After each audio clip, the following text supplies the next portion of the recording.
Hey everybody, thank you for tuning in. So in 1677, a man named Nicholas Steno, who happens to be the founder of modern geology, but that's not the story I'm going to tell, um, arrived in Rome with a book in his coat pocket. He had traveled all the way from Amsterdam, and he had not removed the book once during the journey. He'd kept it in the coat, and he had not let that coat out of his sight. He slept next to the coat, and he was very worried that somebody might find this book, steal it, or worst of all, possibly read it. He describes the book as though it were a vial of poison that he's worried will infect somebody. And when he arrives in Rome, he immediately goes to the Vatican and submits the book for inclusion in the Index of Forbidden Books, where it is accepted and forthwith prohibited. The book was written by Mr. Steno's friend, former friend, the Jewish-born philosopher Baruch Spinoza, also known as Benedict Spinoza. For about a century after Spinoza's death, in 1677, which is also the year that the book is posthumously published, it is very rare to find anybody admitting publicly to liking Spinoza. And really for, a period of European history extending to the late 18th century, there are really only two things that you can acceptably do with Spinoza in public. First, you can refute him, and there are various refutations of Spinoza that came out during this period. Or you can show that someone else's ideas are wrong by proving that if they are right, then Spinoza would be right. This is the infamous reductio ad Spinozam, the proof or refutation through Spinoza. Refute someone's theory by showing that it entails that Spinoza is right. But beginning in the late 18th century and continuing into the 19th century, people start coming out as Spinozists and as followers of Spinoza. And it turns out that people were reading him secretly all along. And he was having a clandestine influence in the history of Western philosophy, even during the 1700s. But in the 1800s, there's a huge fashion for Spinoza. Nietzsche says that Spinoza was his precursor. Hegel says you're either a Spinozist or you're not a philosopher at all. The novelist George Eliot produced the first English translation of Spinoza's Ethics. And Spinoza is sometimes credited with helping inspire the 1808 revolution in Haiti. So this book that Steno was carrying, this little book, really scandalized the European intellectual scene, and in time came to be really one of the most influential works of philosophy, or really one of the most influential books, frankly, ever written. What I talked about last time was Spinoza's life and why he was excommunicated, but I haven't talked very much about why he's still relevant, why people still read him today. So what I want to focus on with you this evening is, what are his ideas? What's all the fuss about? What was he really all about, and what is his worldview? And I'm going to give you a brief introduction to some of the ideas in that very infamous, notorious, radical, provocative, dangerous, possibly poisonous book that he wrote in the 1670s called Ethics Proved Geometrically. And I will leave it to you to decide whether you agree with Steno that it's poisonous. And if you're worried, you can wear a mask during this presentation if you're worried about becoming infected with Spinozism.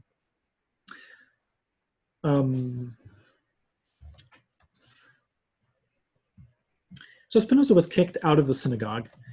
What he seems to have tried to do was to develop his own ethical framework, to come up with his own path, his own source of moral guidance. Given that he had now abandoned his traditional religion and his religion had abandoned him, he needed to find something in his life that would replace it.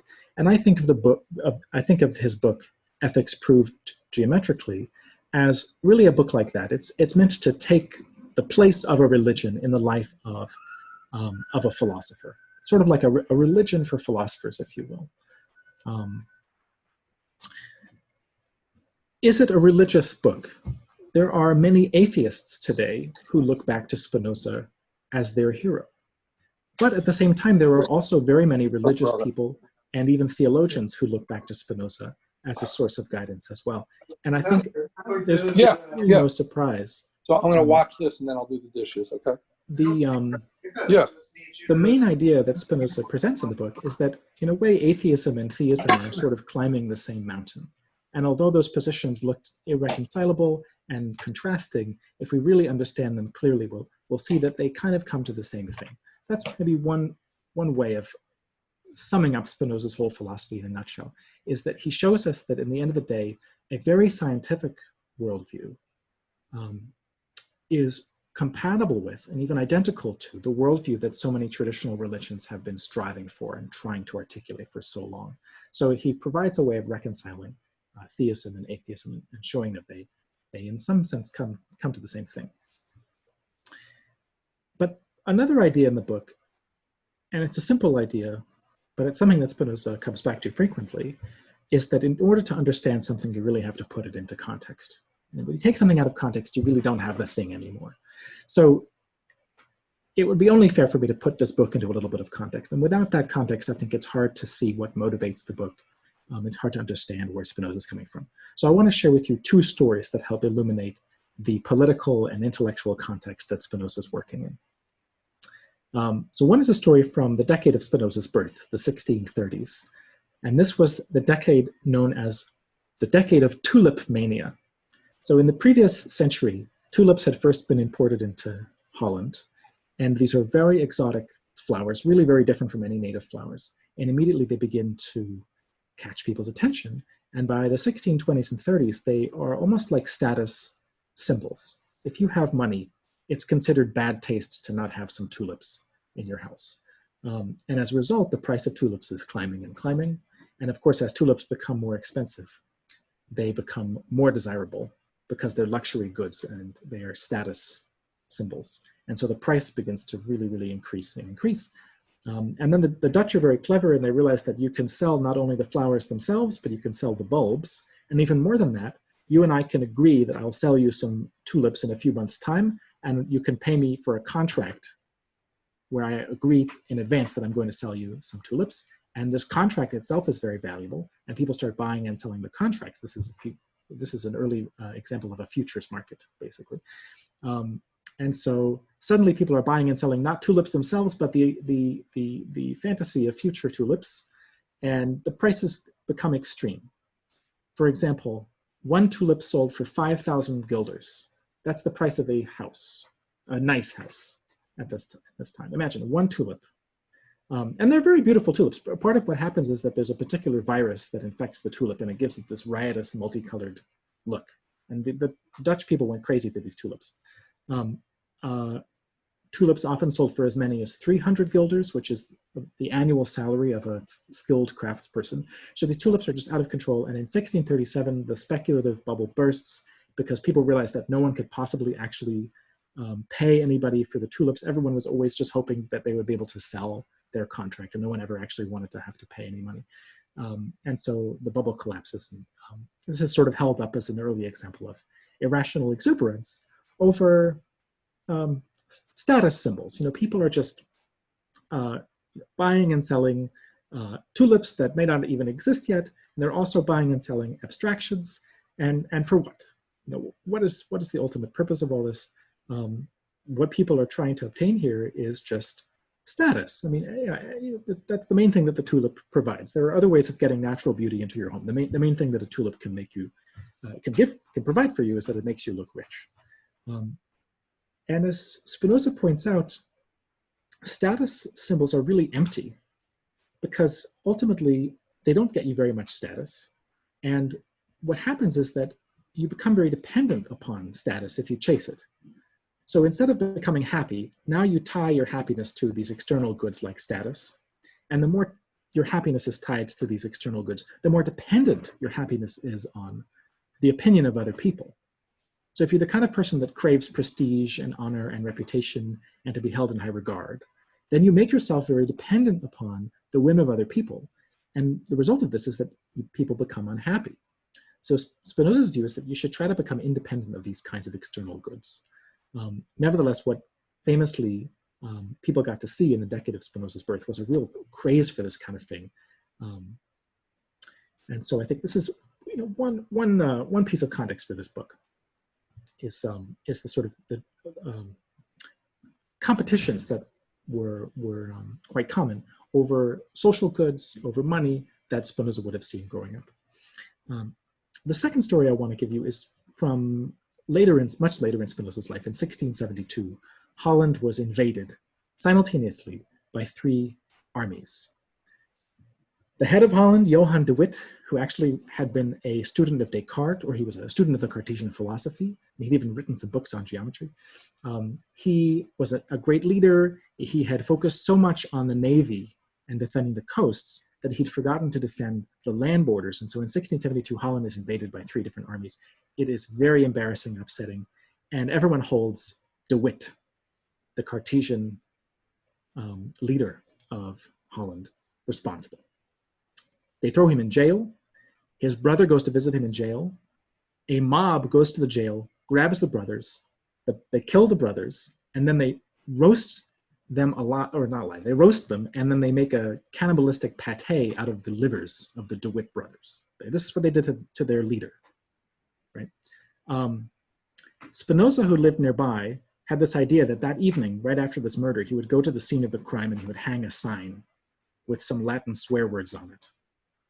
The Latin was ultimi barbarorum, the worst of the barbarians, right? Really strong language. He was so mad because he was an admirer of the liberal de Witt and really appalled by what this mob would do. Nevertheless, Spinoza's roommate locked him indoors, preventing him from going out and presumably saving his life, because you don't want to go angering a mob, a cannibalistic, frenzied mob. So this is the political and some of the political and intellectual context of the ethics. And what Spinoza realizes is that we imagine ourselves as clear-eyed, rational people. But in fact, we're very easily swayed by passions. We very easily end up becoming part of some kind of mob. We end up sort of engaging in groupthink. And the passions spiral out of control very easily. We imagine that we are rational, but what really happens is that people build up illusions around themselves. Why are there illusions? Because it's too difficult to bear reality, right? If we really are clear-eyed about what we are, who we are, what the world is like, it's too difficult for us. So instead we cultivate a very positive self-image, and we surround ourselves with flattering illusions that promote this self-image. And so we end up thinking of ourselves as really special and distinct, many of us, and wonderful and smart, whereas in fact we're very limited, we're very ignorant, we're very foolish. And people largely sort of live lives just completely dominated by all kinds of illusions about who they are, about what their motivations are, about their relationship with the world around them, and so on. So this brings me to the beginning of Spinoza's book. And this is a book where he really tries to set aside so many of the comforting illusions that many of us live with, and to show us what the world is really like, right? No superstition, no dogmas. We're really going to be honest with each other about what sort of a thing we are and how we relate to each other. And this gives the book a very interesting mood. The beginning is somewhat bleak, right? He's very direct. And this is part of why why his work was banned, why he was regarded as dangerous, where he's very forthright about what he thinks a human being really is and how we relate to the rest of the world. However, a sense of optimism builds over the course of the book. And what Spinoza tells us is that the point of this book is to show us how to be happy. That through the mathematics of the book, we can learn how to be joyful, even in this broken world, even in this very difficult world, even in a world where we're very competitive with one another, and a world where we frequently retreat to wishful thinking. Spinoza thinks we can do away with that wishful thinking, we can be honest about what we are, and even then we can come out the other side with joy and affirmation and even a kind of love for the whole universe, which he calls intellectual love of God. So we're going to build up to that endpoint. Like I said, this book is in some ways a replacement for the Bible, and so it's only natural that it begins with a kind of creation story. It's a philosophical creation story, so it's not a narrative exactly. There isn't an Adam and Eve, but what there is an account of why the world is the way that it is. This issue of explaining the world is very personal for Spinoza, because when he was growing up, what he saw was that many of the people he grew up with, they weren't that interested in explaining. They weren't that interested in really finding out why things are the way they are. They get swept up in whatever they're doing, business, normal transactions of daily life. They're not really interested in finding out why. The general view is, why are things the way they are? God wills it, right? So why did this ship sink? God willed it. Why was there an earthquake? It was God, right? It's God's will. People take refuge in God's will, which becomes a kind of sanctuary for the ignorant to run to. And this is a way of avoiding asking what might be a difficult question, is why are things the way that they are? How do we get to this point? And could things have been any different?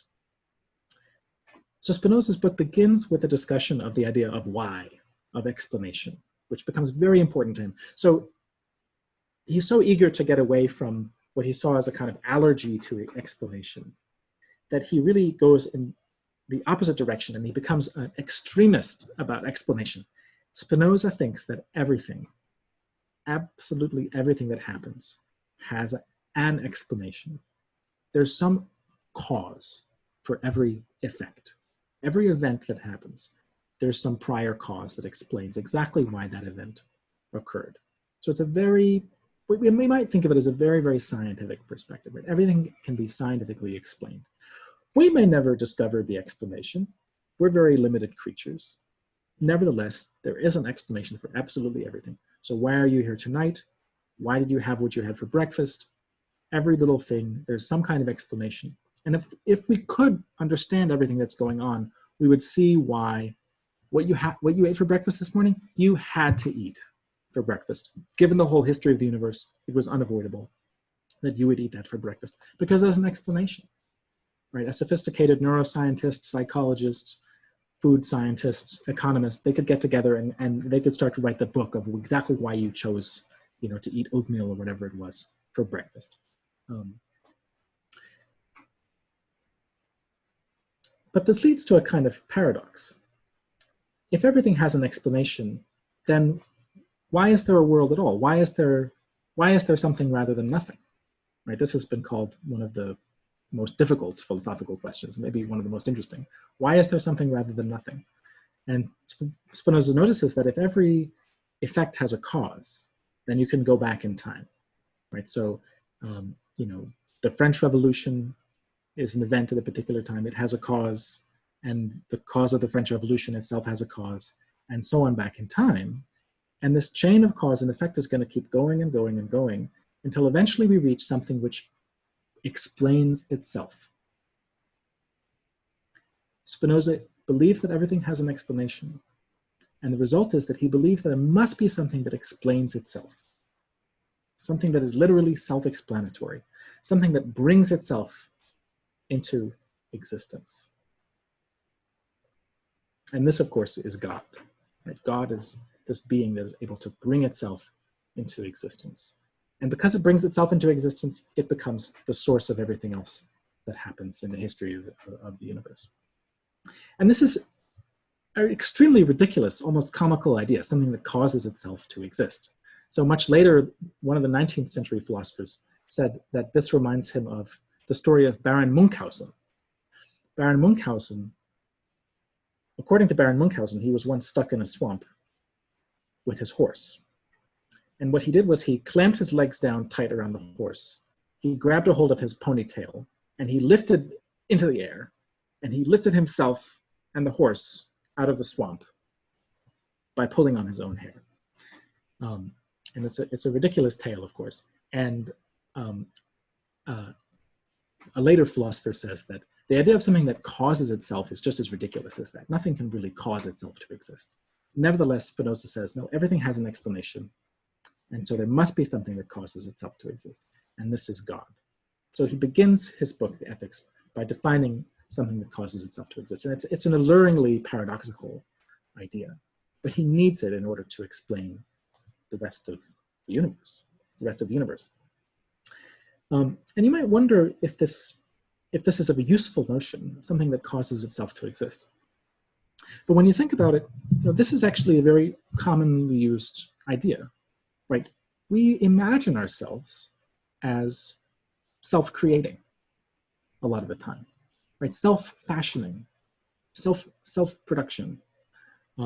These are very common features of the illusions we have about ourselves. We imagine often that we are kind of self-made or self-creating. But Spinoza says it's not so.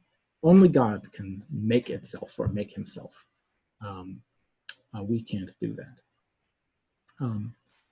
By the way, when people are talking about Spinoza's God, they do sometimes call him a he or a him, but Spinoza never uses he or him. For him, God isn't really a person. God is simply the ultimate explanation of everything that exists.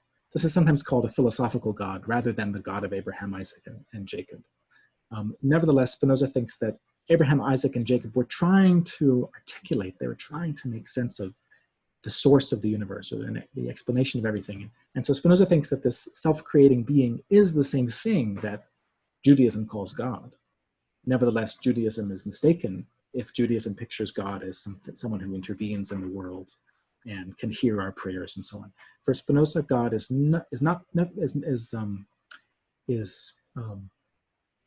very different from us. Right? God is not a person. God can't love us. God can't hear us. God is simply the source of everything that happens in the world. Nevertheless, Spinoza says that we can form some kind of loving relationship with God, and I'll come to that towards the end. Okay, so everything has an explanation. Sounds innocuous, sounds scientific, but it leads Spinoza to say that really there's no free will. Why is that? Well, if everything has an explanation, then really there are no genuine mysteries. Right? Every mystery could eventually be cleared up because we would eventually be able to understand exactly why anything happens. Right? So if I'm wondering whether to lift my right hand or my left hand in the air, and I go ahead and say, okay, it's going to be my left hand. I may think that I did that freely, but Spinoza says I'm just ignorant of the causes in my body and brain that led me to raise my left hand in the air. It's only ignorance that leads us to imagine that we're free. And really, if I could understand everything going on in my body and brain, then I would see that I actually had to lift my left hand into the air. So for him, free will is one of those comforting illusions. We imagine that we have this special thing, free will, that tables and chairs and mountains and stars don't have. Right? We imagine that we're different and separate from the world around us. But really, this is just anthropocentrism and superstition. We're really very much like the objects around us. And it's human narcissism that leads us to imagine that we have this special power that ordinary things don't have.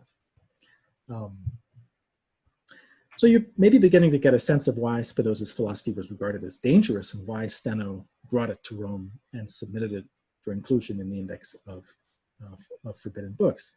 It's a somewhat bleak philosophy at the start, and you may be wondering, well, how can you do ethics if you think that we don't have free will? Right? How could it be the case that I ought to do one thing? How could it be the case that I have an obligation to my neighbor or my family members if there's no free will? Right? Where does ought go? Where does the word ought go? Where does the word should go if there's no free will? And Spinoza says, ethics isn't just about ought. It's not just about should, and it's not just about obligation. For him, ethics can also be about the question, well, what does it mean to live a good life? What does it mean to flourish? And how can we flourish? How can we coexist joyfully? And so that's what his book and his project is about. It's about enabling us to live joyfully, even though we are, when we're honest about it, we are caught up in a network of cause and effect that is largely beyond our control. So moving forward from this sort of bleak account of the universe, Spinoza then zooms into the human mind. And this is a very interesting and influential theory. I think the best way to understand what Spinoza says about the human mind is to step back and see it as a response to an earlier philosopher. So let me tell you a little bit about Descartes.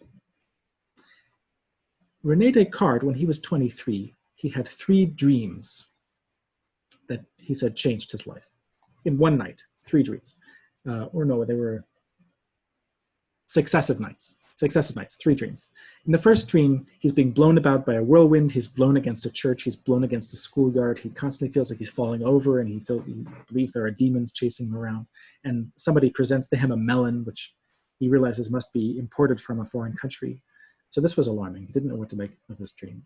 And in the second dream, there was a thunderclap and there were sparks. And when he woke up, he could still see the sparks. The sparks sort of leapt out of his dream.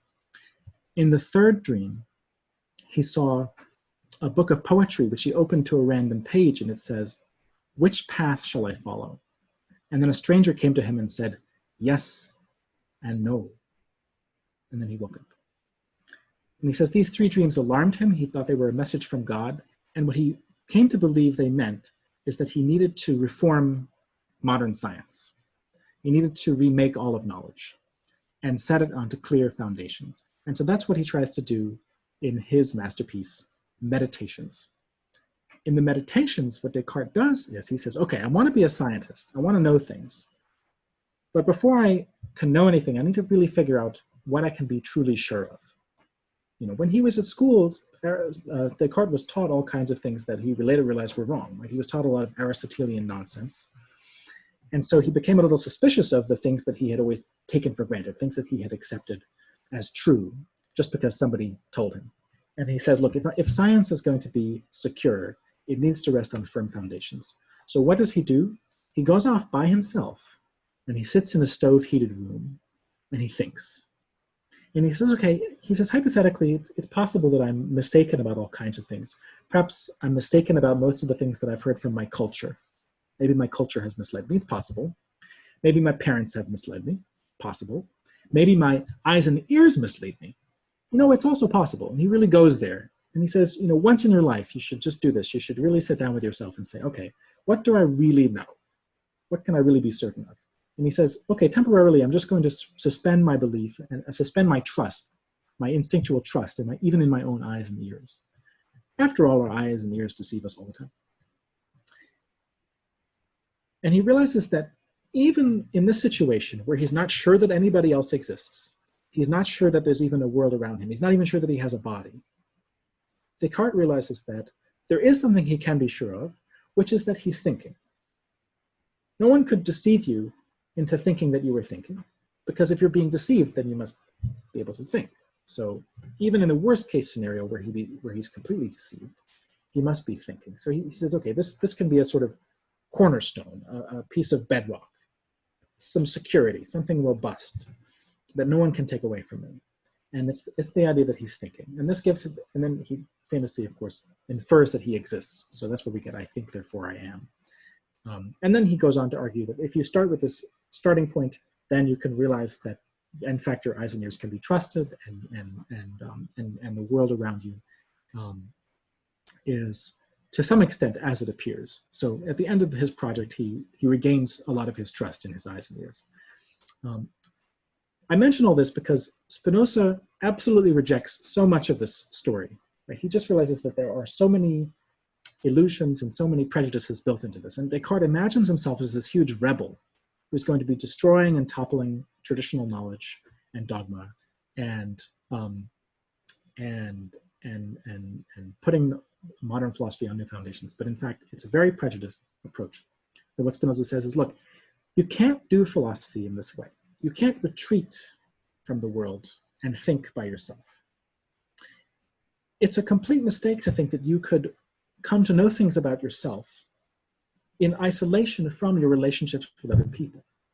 For Spinoza, you only understand yourself in terms of the relationships you have with other people. You can't take yourself out of context, which is what Descartes does when he goes into that stove-heated room. He says, maybe the context is not real. Let me just sit with myself Let me retreat into the citadel of the mind and figure out what I can be really certain of. And Spinoza says it's not possible. Philosophy has to be social.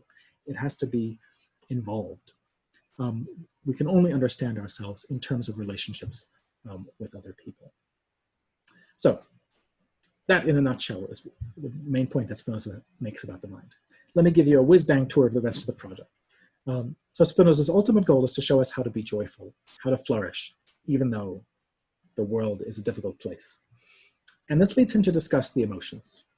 And what he notices is that when people are thinking about the emotions, they tend to get emotional.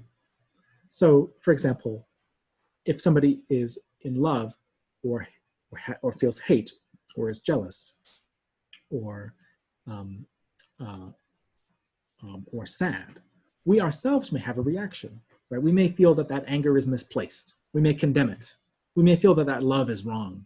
We may condemn it. We may feel that that jealousy is ridiculous. We may ridicule it. And Spinoza says that his goal with the emotions is to look at them in the way that you would look at a subject in mathematics, dispassionately. He says, my goal is not to lament, not to execrate, not to ridicule, but just to understand the emotions. He says, I'm going to treat the emotions just as if it were a question of lines, planes, and bodies.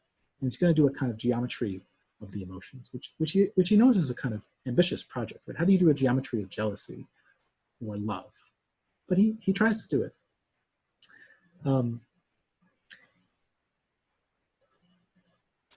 Another point of contrast with Descartes is Spinoza's attitude to the body.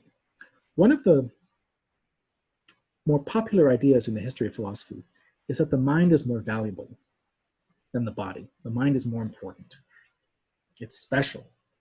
The intellect is this higher part of you. The body is the lower part. And I think many of us kind of believe this. You know, it's very uncomfortable to think of yourself as just a body, as just flesh.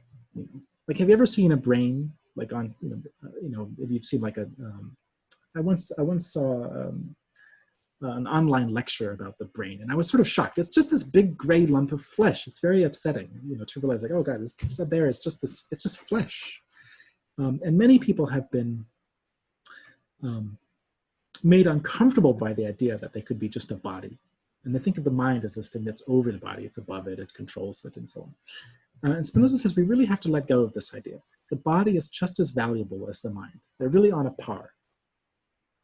So he really rejects this whole tradition of the deprecation of the body and the hatred of the body.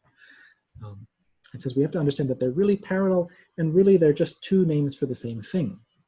So we can describe your life in terms of your mind, your emotions, your actions, your decisions, your thoughts. We can describe your mind in terms of a body that moves, right, that reacts, that cooks, and so on. And really we're just describing the same life in two different vocabularies. So whereas Descartes wanted to place the mind outside of science, right, Descartes wanted to make science all about physical stuff. Descartes really removed the mind from science. Spinoza says, the mind really is part of the natural world. We tend to imagine that we're somehow outside of nature, but really we're part of nature. In the mind as well. The mind is totally part of nature. It's like, think of the word environment. We tend to think of nature as the environment now. Spinoza would say, well, it's a funny word because you're picturing nature as something that's outside you, outside humanity. You're picturing humanity as something that, is kind of moving through nature, but not actually part of nature. It's almost like when you say, I'm stuck in traffic. I want to say, well, you are traffic. You're not just surrounded by traffic, you're part of the traffic. When you say that you're out in nature, Spinoza would say, you're not just out in nature, you're not just out looking at nature. Nature pervades you. Your whole body and your mind are part of nature. Nature doesn't stop at the skin. Nature goes right into the body and into the mind. And it's a real paradigm shift in how you think about who you are and how you relate to the world around you. So there isn't this distinction between artificial and natural. Everything is really part of nature for Spinoza, including the mind. This means that the mind has a kind of physics. And just as bodies in motion tend to remain in motion, the mind itself has a kind of analog of this. Your mind strives to persevere in its being, says Spinoza. And this is the fundamental principle in your life. Everything that you do, whether you realize it or not, you're striving to persevere in your being. In other words, you're trying to preserve yourself in the face of existential threats. So much of what we do, the wishful thinking, the confirmation bias, the self-flattery, the pursuit of prestige, reputation, and money, and so on, it all comes from this desire for self-preservation. And this is sort of unhealthy expression it can take. Right, so an unhealthy expression of your desire for self-preservation is when you build up this very positive self-image and you protect yourself from any information that might threaten that self-image. But he says, the solution isn't to reject this ultimate desire. Right? What we should do is recognize that if we really want to preserve ourselves, if we really want to persevere in our being, actually what we should do is form communities of mutual aid. You want to persevere in your being, so do I. We're going to do that much more successfully if we team up. So it's by forming a team that we each strive to persevere in our being more successfully. So that's very important for our joy. We've actually got to recognize that the best way for us each to strive and persevere and preserve ourselves is by teaming up with other like-minded people and forming a community of inquirers. We can help each other persevere in our being. This is it's an interesting move Spinoza makes. It's interesting to contrast it with a very famous ethical theory. About 100 years after Spinoza dies, Immanuel Kant comes out with his famous theory. And the core idea of that theory is that it's not okay to use somebody.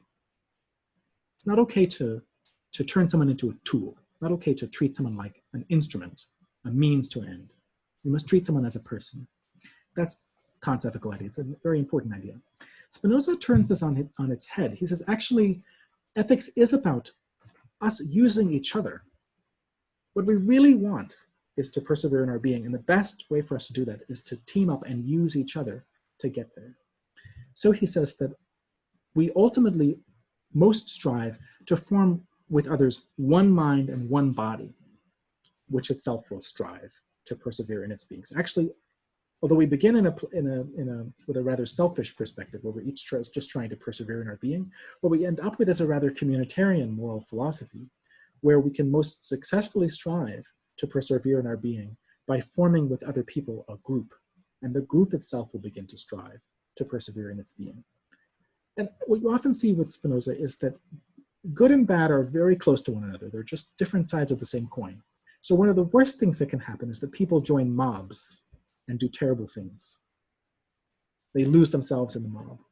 But the solution shouldn't be to retreat to individuality. The solution should be that we should form a collective together and become part of that whole. But this is this is a mob, but it's led by reason, a rational mob. We should hope to be part of such a community. That's Spinoza's message. At the end of the book, he gives some tips and tricks for being happy, some remedies. And I'll share one of them with you before I wrap up. One of them is if you're feeling sad or jealous or angry, and you don't want to feel that way anymore, one thing you can do, he says, is put it into context. Tell yourself a new story about your emotion. Try to understand the causes and effects. So for example, if you're feeling very jealous, buy a book on jealousy. Try to understand the way jealousy operates, how it arises in the mind. Be a geek, be a nerd about it, learn about it. And then what used to be a source of pain for you will be an opportunity for you to exhibit to yourself your own mental strength, and it can become a source of joy. It doesn't work. I've tried it, but people report different amounts of success with this method, and I think maybe it works a little bit. Trying to tell yourself a new story about your emotion. And if you know anything about cognitive behavioral therapy and modern therapies, this will sound familiar to you. Some of Spinoza's ideas have really become very popular. Ultimately, Spinoza says that if we understand ourselves, our pains, our pleasures, our sadness, everything about us, if we understand all of this in terms of how it relates to the universe as a whole, what we will experience is what he calls intellectual love of God, this kind of all-encompassing joy. So although the book begins with this sort of bleak attempt to tear away the veils and show us what we really are. He says that even though that might be dispiriting, actually in the end, we can come out the other side with an intense kind of joy that we will experience by seeing how the boundary between us and the world around us falls away. Thank you so much for listening. I'm really, really curious to hear what you think about some of his ideas and whether you find any of them plausible. I'd like to thank Raf for spending 2 evenings with us now and sharing information that he shares with many of his students at University of Pennsylvania. Before we go for question and answers, I'd like to just remind everyone that next Wednesday evening, we're going to have our second trivia night. And last time it was terrific. So if you're interested, you need to drop Marshall Hurwitz an email indicating that you'd like to be there. At this point, can we minimize Raf's picture again so we can see other people and see who has questions? All right, well, Jay, we'll give you the first shot. Thank you. Where do animals fit into his philosophy of God created everything, or it's the absurd amount reduction, and that's the first thing? And where do animals fit in as live things? Thanks so much. It's such a good question.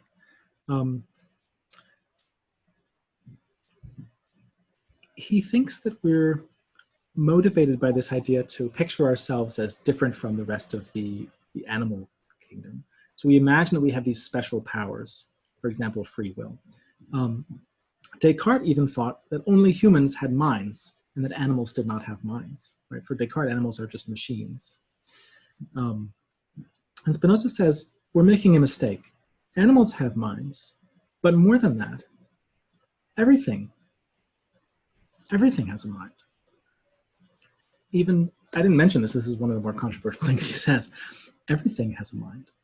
Mountains have minds. Planets. The table in front of you. Everything has a mind, but it's often unconscious. And there's a real shift in focus from the conscious mind, which was Descartes' obsession, the conscious mind. There's a shift in Spinoza from the conscious mind to the unconscious mind. For Spinoza, much of the thinking that we do and much of the thinking that the objects around us do is totally unconscious. This is sometimes called panpsychism, the view that everything has a mind. So that's one aspect of his view. We need to recognize that there's really a continuum in nature, from plants to animals to human beings, and there isn't a radical dichotomy or a radical break where we start getting something special in the case of human beings. That said, his explicit remarks on animals are very different. He actually says we're radically different from them, and we cannot form these communities with them because, he says, they do not agree in nature with us. So in the end, he actually explicitly comes out against vegetarianism. But very many people who disagree with Spinoza on the particular ethical theory, so there are vegetarians and deep ecologists who have said, okay, it's true that on the surface Spinoza opposes vegetarianism, but if you look more deeply at the philosophical springs of his system, you can find a different story. Thank you. Elliot, is there a way that we can have a lot more people on the screen so that we can see who else has questions? If they go to speaker view, gallery view, they can see everybody, because I think Rafi unspotlighted himself. I see that William Freund has his hand up, and so does Edgar. Go for it. And so does Lillian. So who are you going to call on? I'll call on, in that order. Let's go with William. William Freund. Oh, I think you're muted, though. Yeah, Bill, you have to unmute yourself first. Okay. I think. Can you hear me now? Am I okay? Yeah. Okay. Okay. My question is, before he was excommunicated, did the leaders of the synagogue, the thought leaders at least, draw up a bill of specific objections to his theory? Why was he excommunicated? What triggered it? What specific part of his theories? It's a great question, and I wish we did have such a document. We can only speculate. One thing he probably believed in his 20s, and which would have gotten him into a lot of trouble, is that even God has a body, and that body can be divine. This is a really rebellious idea, right? The body, as I was saying, is normally associated with fallen creatures, finitude, passivity. So to say that body, the physical stuff, can be divine is a very rebellious thing to say, and that might have gotten him into some trouble. As I said last time, another reason is simply that in that community, heresy endangered the Jewish community, because if the Jewish community was regarded as a hotbed of heresy, then they were worried that the Christians might get violent or might cease to extend the same tolerance that they had always extended to this community. So I think he was excommunicated really as an act of self-preservation on the part of the Jewish community. Let's hear from Edgar, and then I think Lillian had her hand up as well. By the way, as a rabbi, I've studied a little of the episode historically, and you're right. Of course, the Jewish community was fearful that they would be attacked because their Jewish compatriot was saying such outlandish things. So that's probably why they excommunicated him within the Jewish community. It strikes me, and you can tell me if I'm understanding you right, that both as Jews and as human beings, we cannot be full human beings without the complete community of human beings, and we can't be fully Jewish without Jewish community. And I've long felt this. I think that's partly what Spinoza is saying, right? It's almost like we have to breathe together to exist individually. And that interconnection is, from my point of view, a very Judaic model, because we, from Bereshit on, right, from Genesis on, we have seen this God of ours is not just our God, but it's the God of the universe, because we're all children of God, which of course, in many ways went against a Christian approach, even though they ultimately believe it, which is to say there's not just one God, Son of God, which is the beginning of our departure from Christianity. So, you know, it just strikes me as true, what he says, as applicable, at least from my perspective. And it's at the core of our being that we Jews cannot be Jews without a community and being part of that community. Is that pretty much what he was getting at? I absolutely think so, and I'm glad you brought it up. And he's not just making the very plausible claim that we need each other in order to exist, that I depend upon other people because I'm part of an economy, or I depend on you for help. This is all true, and everyone would agree that we're very dependent upon other people in that sense. But it goes deeper than that. We aren't even understandable outside of our relationships with other people. What does that actually mean? A good analogy, I think, is with words. Take a word in a sentence, any word you like, the word dog. What does that word mean? And let us imagine that word totally in isolation from all the other words in the English language. Imagine that all the other words are taken away. We just have this three-letter word dog. What does it mean? Well, it doesn't really have a meaning anymore. It has a meaning only because of how it's related with other words, you know, like four-legged beast and tail and pet and animal. All these words coexist, and they make each other meaningful. But none of them has any kind of meaning if you take it outside of its context. Spinoza says that's true of us as well. You are what you are because of the relationships you have with other people, and also things other than people, communities, cities, the planet, the universe as a whole. And so you can't really take yourself out of context. You just don't make sense anymore out of context. Can I add to the question? Can I add something? Go for it, yeah. How does that relate to what I believe is the Hindu religious point of view? that the universe cannot exist one part at a time. We're all interrelated and in multiple generations, going back as well as forward. It's an idea that finds expression in so many traditions. I didn't know about the Hindu one. I really like that. Another tradition that's found in is, there's an African philosophy, Ubuntu. The idea of Ubuntu is that I am because we are. And a person is a person only through other people. So there are many philosophies that have this communitarian impulse. And as you can imagine, it has political and ethical ramifications. And people on the left and people on the right can find ways of embracing this idea, that in a sense, we really become ourselves when we're part of a larger whole. But it's certainly a very popular idea. And I think my explanation for that is it must be true if so many, I don't know, I'm just joking, but if so many different traditions who don't necessarily have contact with one another are arriving at the same idea, well, it must be right. How else would you explain the widespread agreement? And one last follow-up question. Yeah. How does this relate to what is an increasing point of view of physicists, where particles are all interconnected, and if you get deep down into the atomic level, we're all the same? Wow. I think Spinoza would agree with that very much. He's really excited about the idea that really there are a lot fewer distinctions and differences and contrasts than there appear to be. So it turns out that the mind and the body are actually the same thing.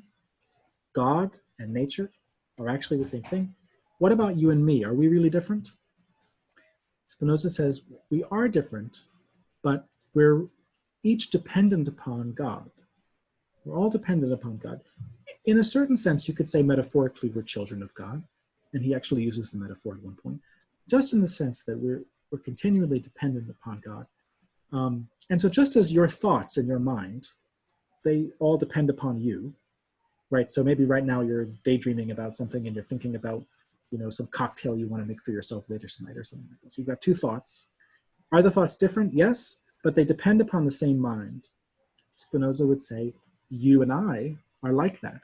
We're different, but we depend upon the same God. And that really shows us that we're a lot closer to one another than we might previously have thought. Lillian, you've been very patient. I'm really curious what your question is. What does Spinoza have to say about what happens to the mind when we die? I sort of wrote my dissertation about this. How long do you have? And there are books written on this. It's such a rich question. It's sometimes said that the three great themes that philosophers address are God, freedom, and immortality. And people often turn to philosophers to give them some hope that there's some way in which we'll be able to cheat death and somehow live life after that. I have to gather my thoughts on this. It's such a good question. Near the end of the book, he says that although we can't remember living before our birth, still we sense and experience that we are eternal. We experience that we are eternal. Any idea what that means? I don't know. I've been thinking about it for a while. We experience and we sense it. Or you could also translate this Latin word as feel. We feel and experience that we are eternal.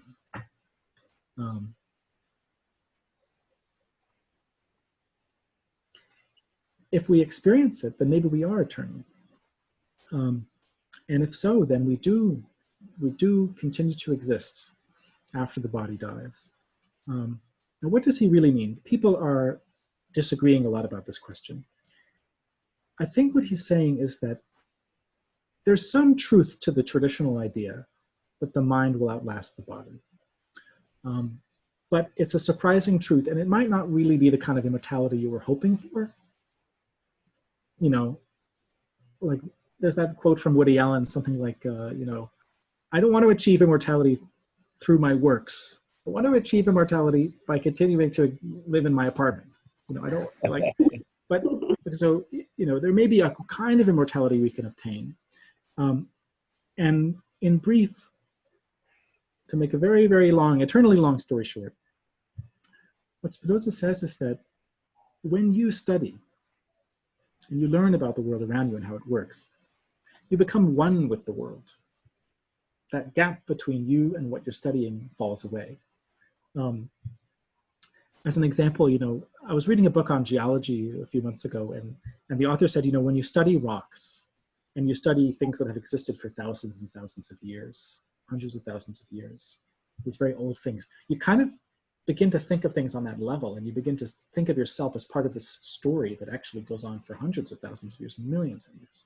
And you sort of, you become one with the rocks. You're sort of immortalized in stone in a certain way. Because if you make discoveries about rocks that no one else has discovered, and you're kind of connected with those very old rocks, and you're part of something much bigger than yourself, and maybe you kind of escape your finitude and your limitations and your own death in that way by connecting with these eternal things that you can study. So Spinoza says, if you study something that is eternal, you become one with it, and in that sense, you can become eternal. If my mind is full of eternal truths, if I learn lots about math and philosophy and ethics, which Spinoza says all these things concern eternal truths, then more and more of my mind is becoming eternal. And so in that sense, I'm increasingly eternal. There's a wonderful paper where a recent scholar says, hang on, so I might, eternally remember some certain, facts about math and chemistry, but after my death, I won't remember the smell of sulfur. I won't remember what it feels like to be burned by a match. What you end up with is after death, all you'll have is sort of knowledge of very abstract truths. It's just not the kind of immortality most of us were hoping for. Nevertheless, Spinoza says, you shouldn't identify too strongly with that part of you that has sensations and the part of you that can be burned, and you should identify with the part of you that is eternal. And if you do that, then you'll be eternal. I thought I saw. Let's see. I see Iris's hand up.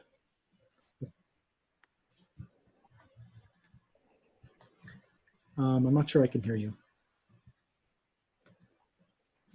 There, I was able to unmute myself. One of the things that I'm having a hard time with is the idea that the lack of free will. And that would seem to me to be somewhat of an un-Jewish concept, that we have no free will, because in Judaism we are taught that God gave us free will. And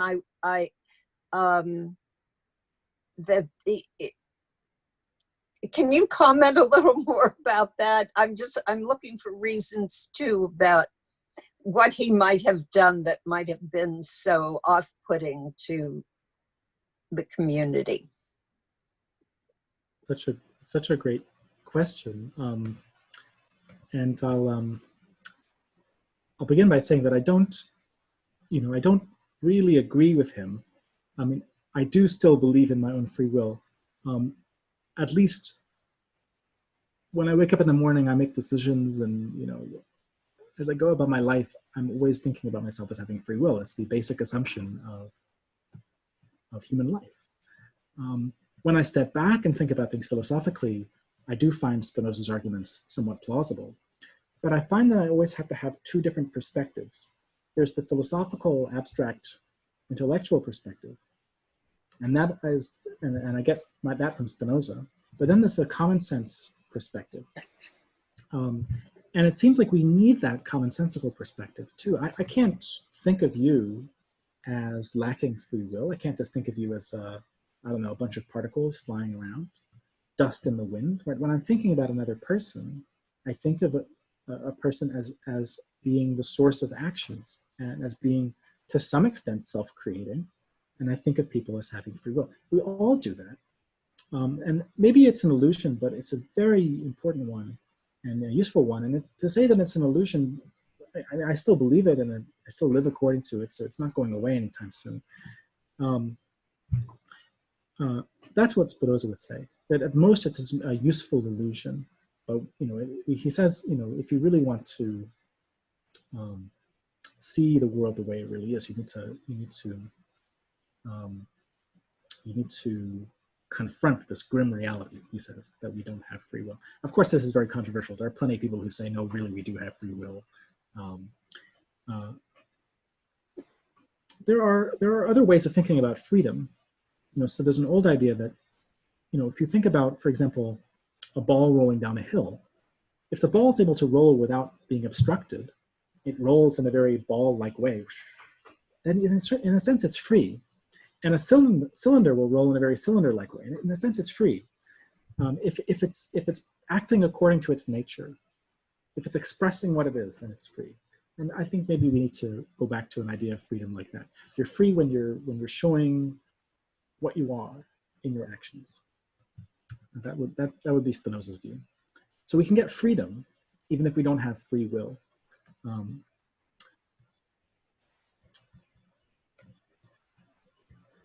I'm seeing, I see Brian has a hand up. And I also see Henry. Brian, why don't you go first? A couple of points. Firstly, I think that it's in the experience of all of us that we're able to think in multiple dimensions and multiple layers at different times, at the same time, in the same way as Newton mechanics was the center of our thinking until Einstein came along. And after Einstein, there was the quantum theory, where things go backwards, which Newton hadn't imagined. We're capable of thinking of things having completely incompatible properties all at the same time, and all at the same part. The second point I wanted to make is that I can conceive of ways that we could imagine ourselves, each one of us, as having some aspect of eternity inside us. For example, the things that we are taught by our parents are also reflections of what they were taught by their parents and their grandparents and so on backwards forever.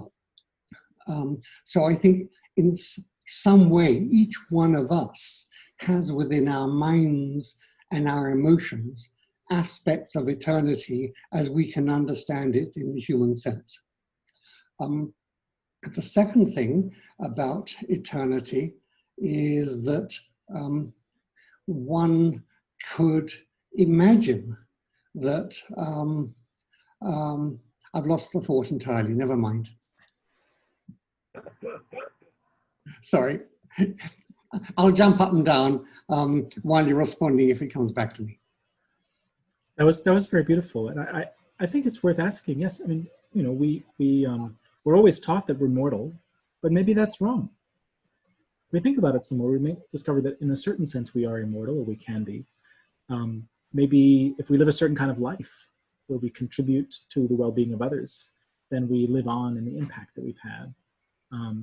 And we also are part of a very long story of people, maybe a long chain of transmission of ideas. Brian, I see your hand again. I just thought of the second example of how we could consider ourselves eternal. And that is on the matter of instinct. Instinct is modes of behavior and emotion that have clearly come to us from very ancient in our biology and development, probably from our pre-human selves that are then become gradually hardwired into our brains. But the instinct itself reflects previous existence on up the genealogical tree. So these are two examples, one from biological evolution and two from how we're taught, where one could imagine the concept of eternity.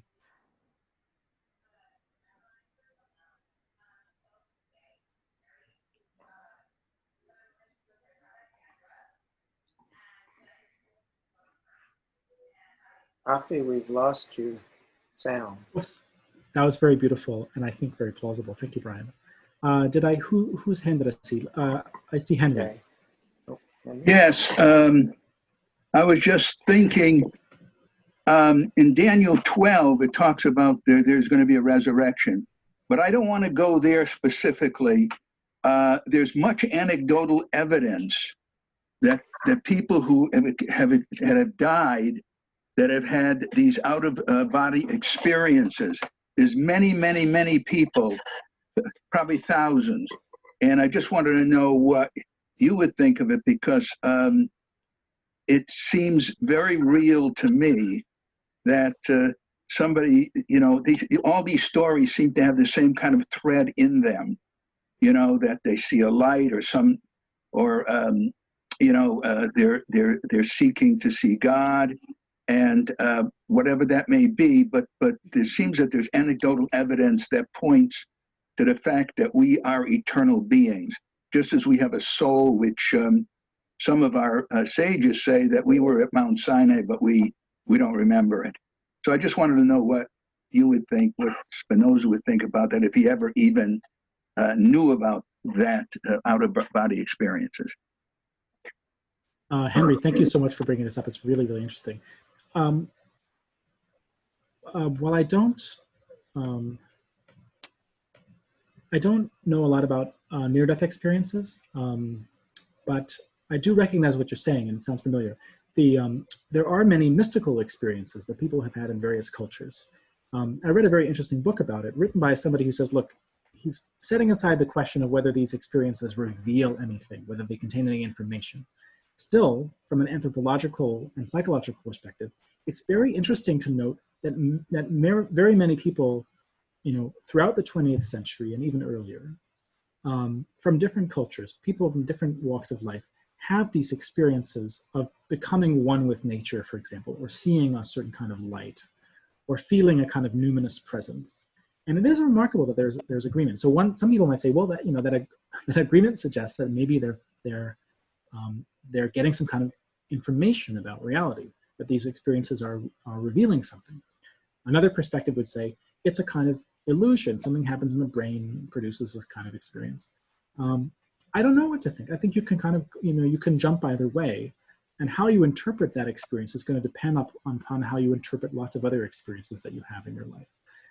So I wouldn't be surprised if we all continue to just disagree about these kinds of things.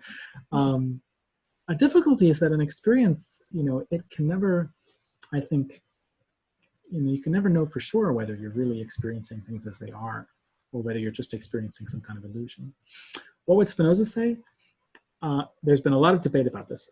Some people think Spinoza is a kind of mystic, and that he shows us that rationalism, reason, and enlightenment, and mysticism somehow can be merged. Remember, he's always showing us how two apparently contrary positions turn out to be compatible. He's a kind of rational mystic. I think there's some evidence for that. I mean, he does say we can experience that we are eternal. He often talks about how the most important truths are beyond the power of words to express. And certainly these are claims that mystics often appeal to, and we can regard these claims as sort of characteristic of mysticism throughout the ages. And so we can perhaps locate Spinoza in the history of mysticism. And he does say that there's a way of knowing the world that is intuitive, that goes beyond reason. So again, these are claims we could associate with mysticism. And I see near-death experiences as being part of that larger story of non-rational ways of relating to the world. And remarkably, even though Spinoza is thought of as a rationalist, you can see him as championing that kind of trans-rational approach to the world that I think you're getting at. Henry, thanks for your questions. Great question. Why don't we do two more questions and wrap it up? Okay, who's got a hand up? I'm looking. Jay. I'm just looking to see if there's someone who hasn't asked a question yet. All right, let's go with, right, I see Jay. Okay, Jay, go for it. What does he have, if every action is preordained, what does he say about good and evil? It's a good question, a really good question. He's influenced by the story of the Garden of Eden. Actually, one of the few biblical stories he refers to in the Ethics, in the book I've been talking about. And he says, you know, what happens in the garden? In the garden, we were once free and naked and uninhibited. Adam and Eve were. And then we ate from the tree of knowledge of good and evil, and that was the source of our downfall. And we became no longer free. And he says, look, it's just a biblical story, and I don't really think that the Bible is a guide to the history of the universe either. I don't really think this happened. Nevertheless, it does point to something interesting, he thinks, which is that we need the concept of good and evil because we're not free. So he says we do need those concepts because we're finite, because we're limited, because we're human. But if we were free, like God, we wouldn't need them. And we could, in some sense, go beyond good and evil. So he's not saying we need to get rid of these concepts. They're kind of, I was going to say necessary evil, but that's a bad joke. We do need them, but we need them only because of our limitations. Yeah, great question, Jay. Thank you.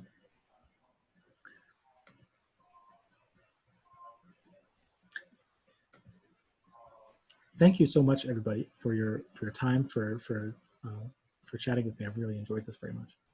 Thank you very much. Thank you very much. Thank you. And thank you, Rafi. Tada, tada.